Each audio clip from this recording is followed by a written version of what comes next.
ধনিয়ার গুঁড়া, হলুদের গুঁড়া, আমি লতি মরিচ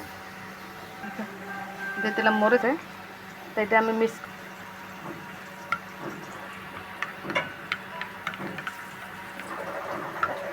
আলুটা কিন্তু ভাজা হয়ে গেছে, এখন তুলে নেব। দুইটা তেজপাতা, তা পেস্টটা তেজপাতা করে ভেজে নিই।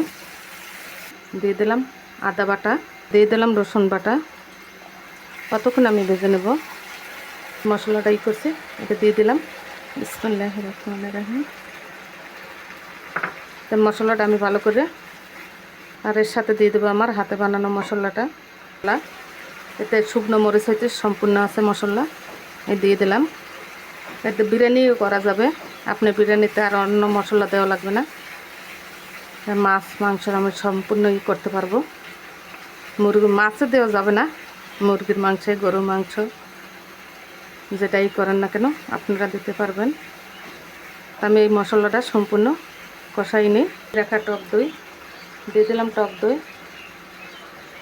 ঢাকনাটা দিয়ে নাড়া দিয়ে দিই। ঢাকনাটা আমি মশলাটার সাথে ভালো করে মিক্স করে নিই। এখন ভালো করে আমি মিক্স করে আলু দিয়ে দেবো।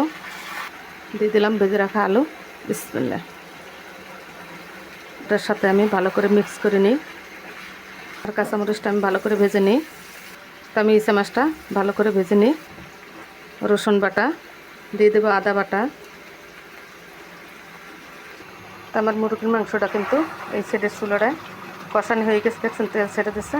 আর কি হোক, কালারটা দেখেন মাশাআল্লাহ। তারপর আমি অল্প সামান্য পরিমাণ ঝোল দিয়ে দেবো। তো আমি অফ ক্যামেরায় মশলাটা দিয়ে ফেলছিলাম, ক্যামেরাটা অন করতে হচ্ছে। মশলার সাথে মিক্স করে নিই, কিন্তু তেল ছেড়ে দিছে, কষানো হয়ে গেছে ভালোভাবে। কালারটা দেখেন মাশাআল্লাহ, কালার দেখলেই লবণই লাগে। দেখেন চুলার জালটা আমি স্লো করে দেব। আমার মুরগির মাংসটা কিন্তু হয়ে গেছে, এখন জিরে গুঁড়ো দিয়ে নামাই ফেলবো। কালারটা দেখে তো আমি সামান্য পরিমাণ একটু জল দিয়ে দেবো। পেস্টটা একটু ভেজে নিই। ইসে মাছ আর পেস্ট কিন্তু ভাজি হয়ে গেছে, তেল ছেড়ে দিয়েছে। এখন দিয়ে দেবো আদা আর রসুন বাটা। আদা বাটা রসুন বাটা দিয়ে দিলাম, চুমামা পরক। তো এখানে দিয়ে দিলাম হলুদ গুঁড়া, মরিচের গুঁড়া, ধনিয়া, জিরা, লবণ দিয়ে মিক্স করে রাখছিলাম অফ ক্যামেরায়। আমি ঢাকনা লাগিয়ে মশলাটা কষাই নেব। তাই আমি এই শসাটা রান্না করব। আমি তরকারিটা ভালো করে মশলার সাথে মিক্স করে নিই।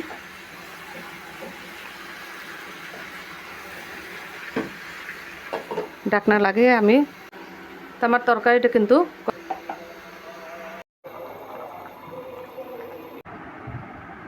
শসা দিয়ে, ইসে মাছ দিয়ে ঝোল, মুরগির মাংস, কচুরলতি, ইসে মাছ দিয়ে, তারপর শসা আছে আর ভাত। তাই আজকে দুপুরের মেনু এই।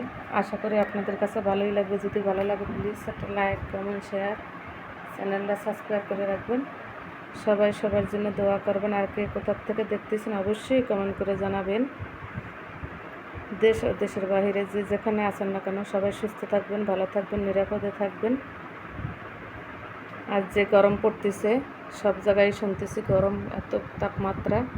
সবাই শরীরের জন্য যত্ন নেবেন, খেয়াল রাখবেন। বাচ্চাদের, বিশেষ করে বাচ্চারা পানি বেশি বেশি করে পানি খাবেন। তাই আজকে এই পর্যন্তই।